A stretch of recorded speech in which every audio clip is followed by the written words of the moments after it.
ইতিমধ্যেই অবগত হলেন এবং আমরা এখানে মিলিত হয়েছি আগামী 13ই মে আমাদের যে লোকসভা নির্বাচন,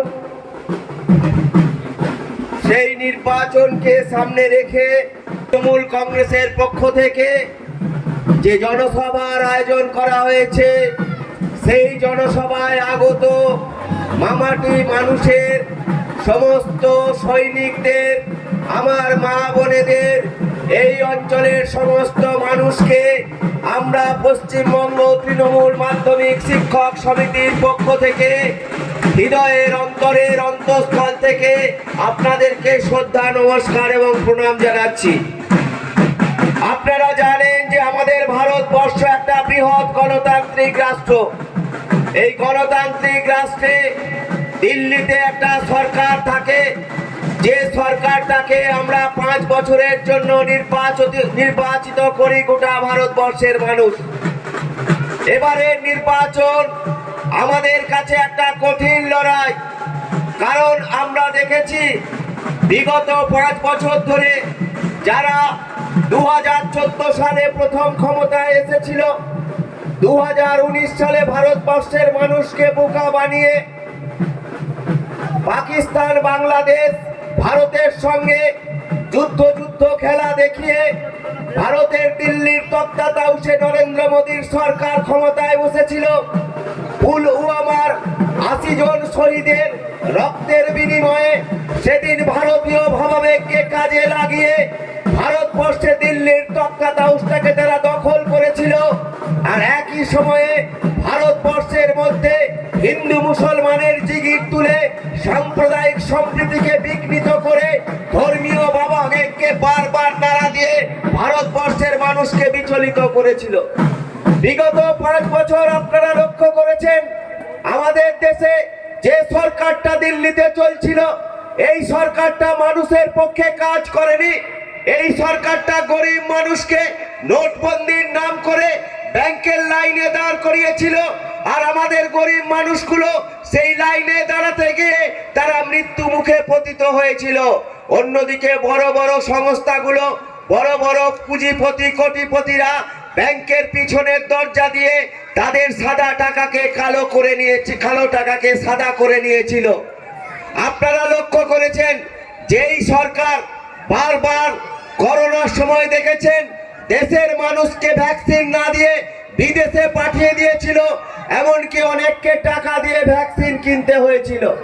আপনারা জানেন আমাদের রাজ্যে একটা সরকার আছে, মামাটি মানুষের সরকার, যে সরকারটা 2011 সালে বহু লড়াই সংগ্রাম আত্মত্যাগের মধ্য দিয়ে পশ্চিমবঙ্গের মাটিতে 34 বছরের একটা জগদ্দল পাথরকে সরিয়ে আমাদের নেত্রী মমতা বন্দ্যোপাধ্যায়ের নেতৃত্বে আমাদের যুব সেনাপতি অভিষেক ব্যানার্জির পথ নির্দেশে সেদিন একটা নতুন সরকার গঠিত হয়েছিল।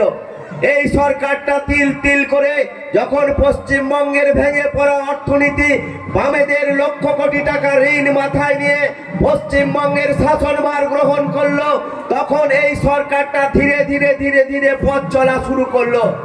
পশ্চিমবঙ্গের তৃণমূল সরকার মামাটি মানুষের সরকার, গরিবের সরকার। এই কারণেই আমরা জানি আমাদের রাজ্যের 78টা প্রকল্প, যে প্রকল্পগুলোর মধ্য দিয়ে গরিব নিম্ন মধ্যবিত্ত মানুষ যারা উপকৃত হয়েছে। আর তাই পশ্চিমবঙ্গের শিরদাঁড়াটাকে ভেঙে দেওয়ার জন্য, পশ্চিমবঙ্গের অর্থনীতিটাকে ভেঙে দেওয়ার জন্য, পশ্চিমবঙ্গের নেত্রীর সারা ভারতবর্ষ জুড়ে নেতৃত্ব দেওয়ার ক্ষমতাটাকে ভেঙে দেওয়ার জন্য আজকে দিল্লি থেকে বহিরাগতরা এসে পশ্চিমবঙ্গের মাটিতে সাম্প্রদায়িকতার বীজ বপন করে দিয়ে মানুষে বিভেদ তৈরি করে দিয়ে পশ্চিমবঙ্গে একটা রাজনৈতিক বিশৃঙ্খলা সৃষ্টি করতে চাইছে।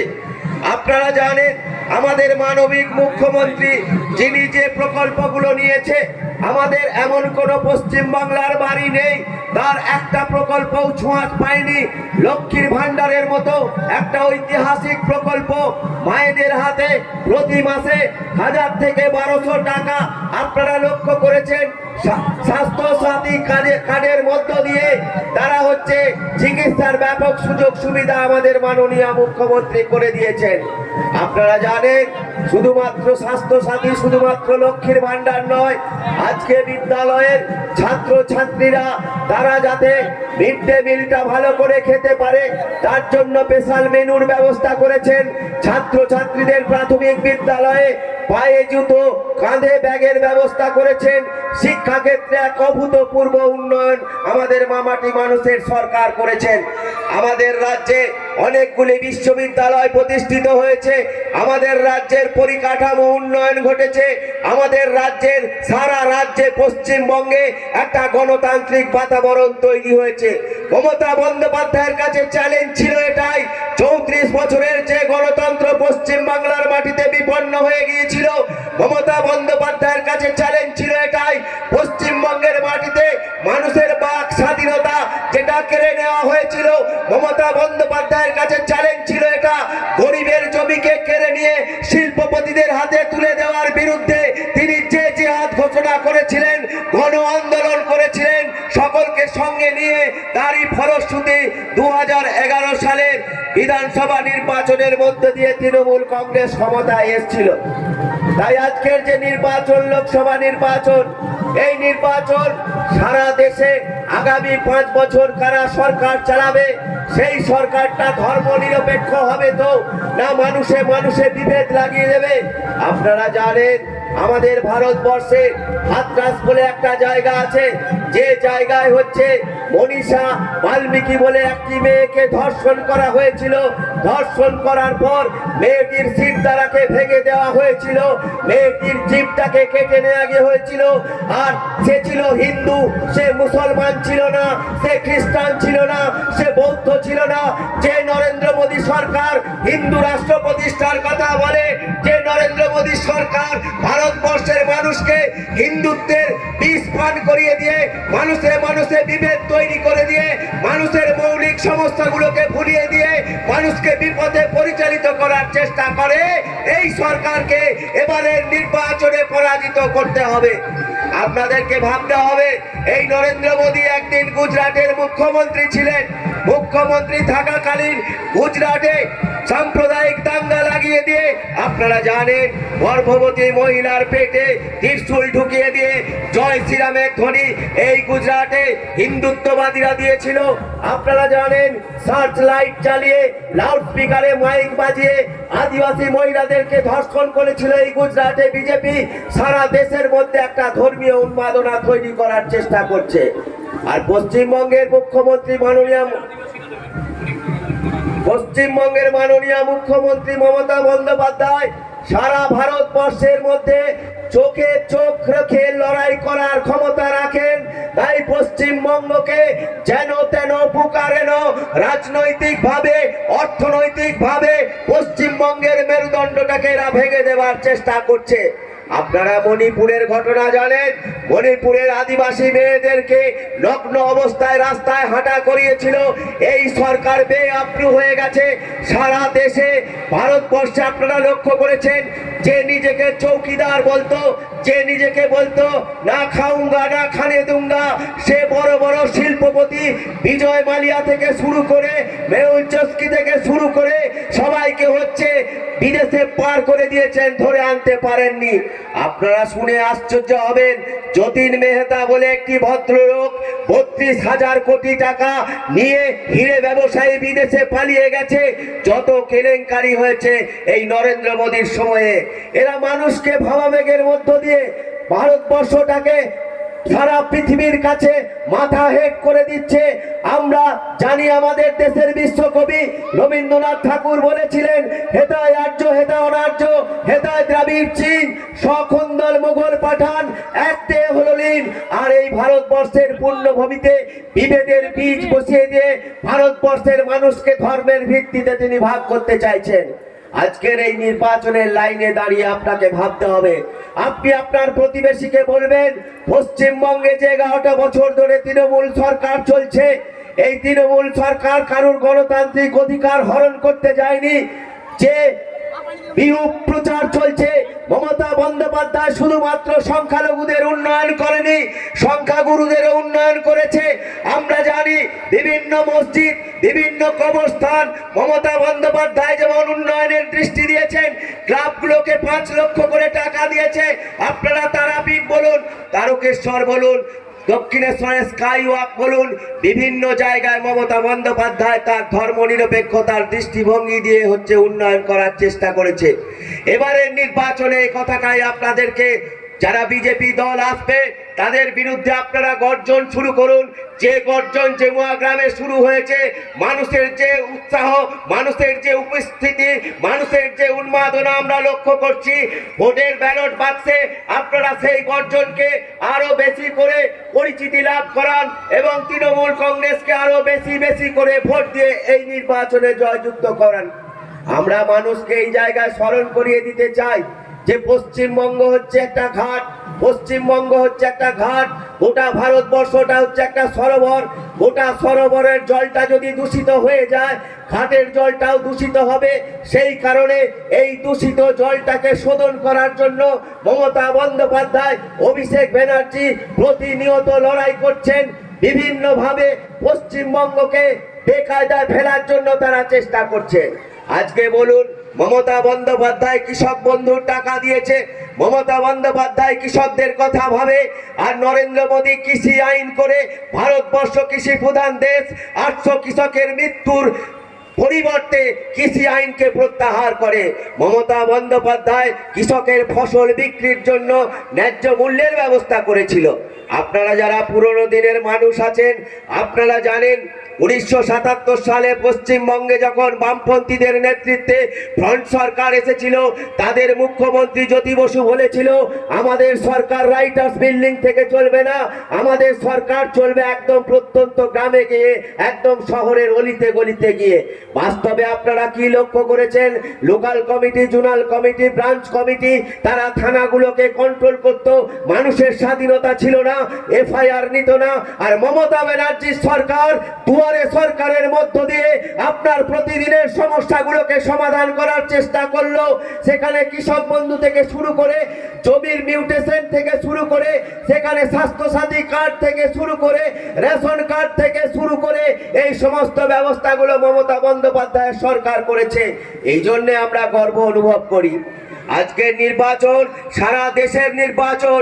এই নির্বাচন আগামী 5 বছর আপনি ভারতবর্ষে কিভাবে থাকবেন, আপনার জীবন জীবিকার উপর কি প্রভাব পড়বে, আপনি সুস্থভাবে বাঁচতে পারবেন তো না কিভাবে থাকবেন, সমস্ত কিছু নির্ভর করছে এই নির্বাচনে। আপনারা জানেন মোদী সরকার যারা তার বিরুদ্ধে প্রতিবাদ করে, যে সংবাদপত্র তার বিরুদ্ধে প্রতিবাদ করে, সেই সংবাদপত্রের মালিককে কারাগারে ঢোকায়। যে মুখ্যমন্ত্রী তার বিরুদ্ধে প্রতিবাদ করে, দিল্লির মুখ্যমন্ত্রী কেজরিওয়ালকে তিনি হচ্ছে আজকে জেলে ভরেছেন। ভারতবর্ষের যে রাজ্য তার বিরুদ্ধে প্রতিবাদে গর্জে উঠেছে, তিনি তার ইডি, সিবিআই, এনআইএ কে দিয়ে বারবার হচ্ছে মানুষের গণতান্ত্রিক অধিকারগুলোকে হরণ করেছে। সন্দেশখালীর ঘটনা আমরা বলতে চাই এই কারণে, সন্দেশখালীতে যে অস্ত্রগুলো পাওয়া গেছে, সেই অস্ত্রগুলো মামুলি অস্ত্র নয়, সেই অস্ত্রগুলো বহু পুরনো দিনের অস্ত্র। আপনারা তো জানেন প্রাচীনকালে, মধ্যযুগে, বিভিন্ন সময়ে, আধুনিক যুগে ব্রিটিশরা ছিল, বিভিন্ন সময় বিভিন্ন জায়গায় ঘোরাঘুরি করে বিভিন্ন জায়গায় তারা অস্ত্র রেখে দিত। আর সেগুলোকে নির্বাচনের আগে মানুষের দৃষ্টিটাকে ঘুরিয়ে দেওয়ার জন্য পশ্চিমবঙ্গের সরকারকে, তৃণমূল কংগ্রেসকে বেআব্রু করার জন্য তারা এই নীতি গ্রহণ করেছে। তাই এবারে নির্বাচনে আপনাদেরকে এই কথা ভাবতে হবে। আপনাদেরকে ভাবতে হবে ধর্মের পক্ষে থাকবেন না অধর্মের পক্ষে থাকবেন। যখন ধর্ম এবং অধর্মের যুদ্ধ হবে, আপনি যদি নীরব থাকেন তাহলে বুঝে নিতে হবে আপনি অধর্মকে সমর্থন করছেন। মহাভারতে লেখা আছে, যখন ভীম দুর্যোধনকে গদা দিয়ে তার কোমরে মারছে, তখন বলরাম শ্রীকৃষ্ণের দাদা বলছে এটা অন্যায় হচ্ছে। শ্রীকৃষ্ণ তখন বলছে, দাদা তুমি আজকে বলছো অন্যায় হচ্ছে, যখন দ্রৌপদীর বস্ত্র হরণ হয়েছিল তখন তুমি চুপ ছিলে, যখন পাণ্ডবদেরকে লাক্ষা গ্রামে পুড়িয়ে মারার চেষ্টা হয়েছিল তখন তুমি চুপ ছিলে, যখন অভিমন্যুকে সমস্ত যুদ্ধনীতি ত্যাগ করে মারা হয়েছিল তুমি চুপ ছিলে। সেই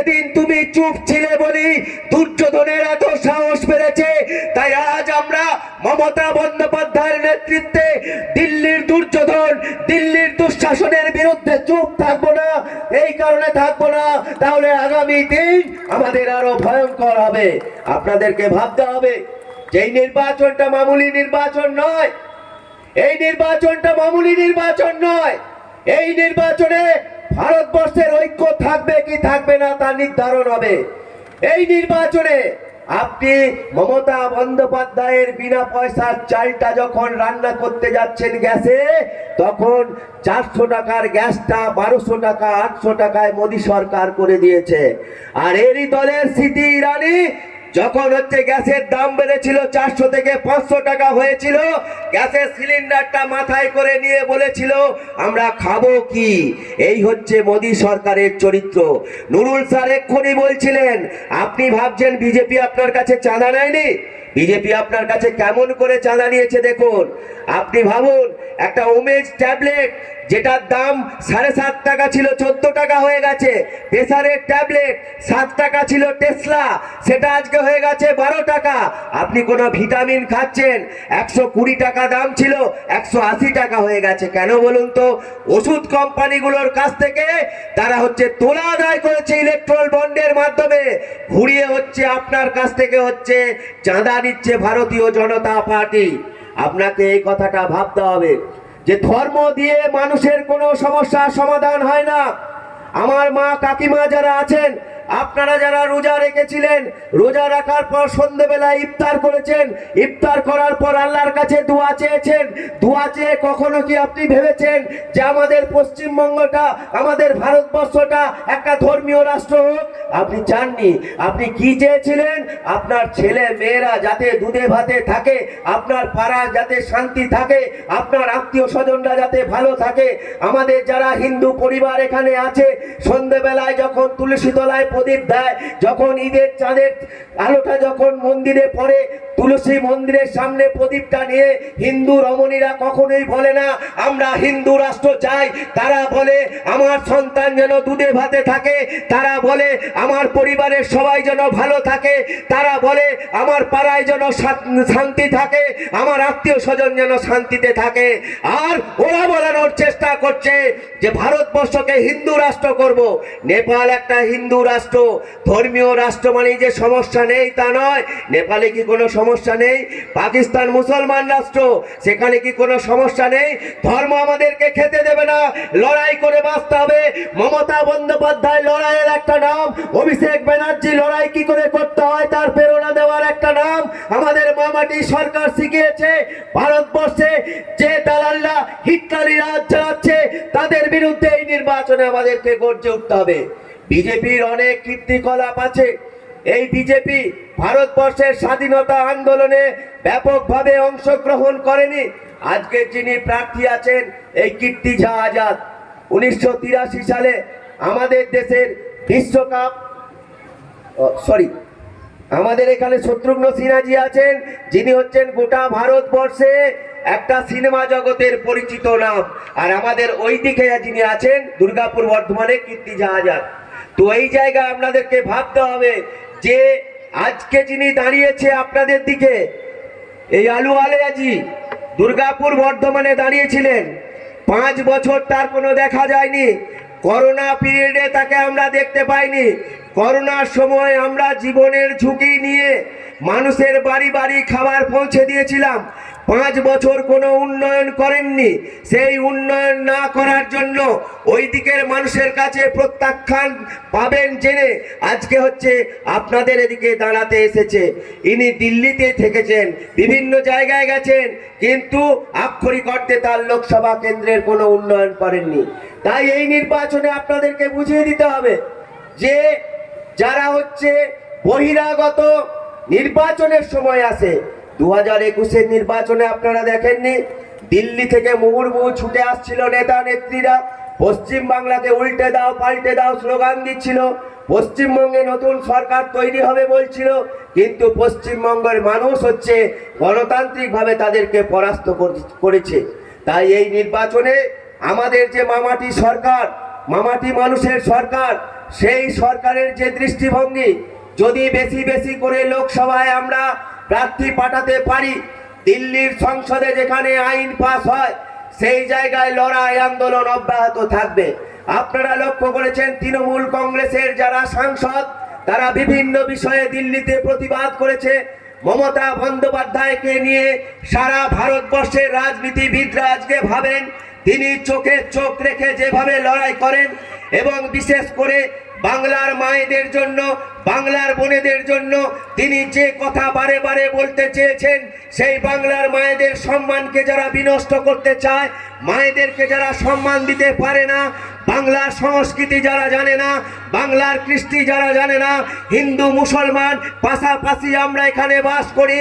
এখানে ঈদের সময় যেমন আমরা হিন্দুরা মুসলমান বাড়িতে খেতে যাই, আমাদের দুর্গা পুজোয় মুসলমান ভাই বোনেরা আমাদের বাড়িতে যায়, আমাদের মধ্যে যে সাম্প্রদায়িক সম্প্রীতি আছে সেটাকে নষ্ট করার জন্য আজকে বহিরাগতরা এসে আর কিছু হচ্ছে বিজেপির দালাল এসে এলাকায় অশান্তি সৃষ্টি করার চেষ্টা করছে। তাদের বিরুদ্ধে এই নির্বাচনে আমাদেরকে গর্জে উঠতে হবে এবং মমতা বন্দ্যোপাধ্যায়ের হাতকে শক্তিশালী করতে হবে। আপনারা তো দেখেছেন সিপিএম এর আমলের অত্যাচার দেখেছেন, তাদের যে অত্যাচার, তাদের যে মানুষকে কথা না বলার অধিকার দেওয়া, সেটা মমতা বন্দ্যোপাধ্যায়ের মধ্যে দেখতে পাবেন না। আমরা লক্ষ্য করেছি এই 11 বছর ধরে মানুষ স্বাধীনতার স্বাদ পেয়েছে। এই স্বাধীনতাকে যদি আরো দৃঢ় ভিত্তির উপর প্রতিষ্ঠিত করতে চান, এই নির্বাচনে আপনাদেরকে ভোট দিতে হবে জোড়া ফুল চিহ্নে। এই নির্বাচনে ভোট দিতে হবে আপনাদেরকে তৃণমূল কংগ্রেসকে। পাড়ায় পাড়ায় মহল্লায় মহল্লায় আত্মীয় স্বজনদেরকে আপনারা বলে দিন যেবারের নির্বাচন, এবারের লড়াই আমাদের দেওয়ালে পিঠ থেকে গেছে। আপনারা জানেন যে আপনার বাড়ির যে মেয়েটা টাকার জন্য পড়াশোনা করতে পারতো না, মমতা বন্দ্যোপাধ্যায় লক্ষ্য করলেন কি তাকে হচ্ছে কন্যাশ্রী দিতে হবে। কন্যাশ্রী টাকার মধ্য দিয়ে সে হচ্ছে তার পড়াশোনা চালিয়ে গেল। তার যখন বিয়ে ঠিক হলো তখন তাকে 25,000 টাকা রূপশ্রীর জন্য দেওয়া হলো। মমতা বন্দ্যোপাধ্যায় প্রথম মেয়েদেরকে সাইকেল দেওয়ার কথা বলেছিল। যখন ছেলেরা বলল কেন আমরা পাবো না, তখন ছেলে মেয়েদেরকে সবুজ সাথী সাইকেল দেওয়া হলো। আর বিজেপি নেতা সিপিএম নেতা তাদেরকে দেখবেন এই সবুজ সাথীর সাইকেলে চেপে পাড়ায় পাড়ায় ভোট প্রচার করছে, দিদির দেওয়া সাইকেলে চেপে। আপনারা জানেন সংখ্যালঘুদের জন্য ঐক্যশ্রী, আপনারা জানেন যুবকদের জন্য যুবশ্রী, বেকার ছেলেদের জন্য গতিধারা, এক গুচ্ছ প্রকল্প মমতা বন্দ্যোপাধ্যায় তৈরি করেছেন। সারা বিশ্ব হচ্ছে আজকে কন্যাশ্রী, সারা বিশ্বে বিশ্ব বন্দিত হয়েছে। বিশ্ব আজকে পশ্চিমবাংলার দিকে তাকিয়ে আছে, মমতা বন্দ্যোপাধ্যায়ের প্রকল্পগুলোকে তারা অনুকরণ করার চেষ্টা করছে। আজকে বলছে 100 দিনের টাকা দেব না। সুকান্ত মজুমদার বিজেপির সভাপতি, তার চিঠি প্রকাশ্যে এসেছে নির্বাচনের আগে কোনো টাকা পশ্চিমবঙ্গে যেন ছাড়া না হয়। মমতা বন্দ্যোপাধ্যায় কি বললেন, যারা 100 দিনের কাজ করেছে আমি আমার রাজ্য থেকে তাদেরকে টাকা দেব, সেই টাকা দেওয়ার ব্যবস্থা করলো মমতা বন্দ্যোপাধ্যায়। আবাসের টাকা আটকে দিল। আর মমতা বন্দ্যোপাধ্যায় কি বললো, আমি আবাসের টাকা দেবো। আপনাদেরকে একটা কথা বলতে চাই, বিজেপি বন্ধুরা বারবার দেখবেন মোড়ের মাথায় বিভিন্ন জায়গায় বলার চেষ্টা করে যে নরেন্দ্র মোদী টাকা দিচ্ছে, প্রধানমন্ত্রী আবাস যোজনা কেন নাম হবে না? নরেন্দ্র মোদী একা টাকা দেয় না, 40-60 রেশিও থাকে। তাহলে নরেন্দ্র মোদী বা প্রধানমন্ত্রীর কেন নাম হবে, কেন মুখ্যমন্ত্রীর নাম হবে না? নামে কি বা এসে যায়? বাংলার মেয়ে, বাংলার বাড়ি, বাংলার আবাস যোজনা, বাংলার কাজ কেন নাম হবে না? কেন প্রধানমন্ত্রী একা টাকা দেয় না? সেই কারণেই মমতা বন্দ্যোপাধ্যায় বলতে চেয়েছেন দিল্লির শাসকের রক্ত চক্ষুকে উপেক্ষা করে আমি নিজে এদেরকে স্বনির্ভর করব, এদেরকে টাকা দেবো। এই জায়গায় আমাদেরকে ভাবতে হবে আগামীতে নির্বাচন, সেই নির্বাচনে আমাদের তৃণমূলের যে প্রার্থী শত্রুঘ্ন সিনহাজি গত বছর আমরা উপনির্বাচনে বহু ভোটে হারিয়েছি। এই এলাকায় আমাদের বিধায়ক, আমাদের প্রিয় নেতা পাণ্ডবেশ্বরের বিধায়ক নরেন্দ্রনাথ চক্রবর্তীকে আপনারা দুহাত ভরে আশীর্বাদ দিয়েছেন। এইভাবেই এবারের লোকসভা নির্বাচনে দুহাত ভরে আশীর্বাদ দেবেন আমাদের দিদিকে। এই কোটি কথা বলে সকলকে শ্রদ্ধা নমস্কার প্রণাম জানিয়ে আমি আমার কথা শেষ করছি। জয় হিন্দ, জয় বাংলা, বন্দে মাতরম। মমতা বন্দ্যোপাধ্যায় জিন্দাবাদ, অভিষেক ব্যানার্জি জিন্দাবাদ, তৃণমূল কংগ্রেস জিন্দাবাদ।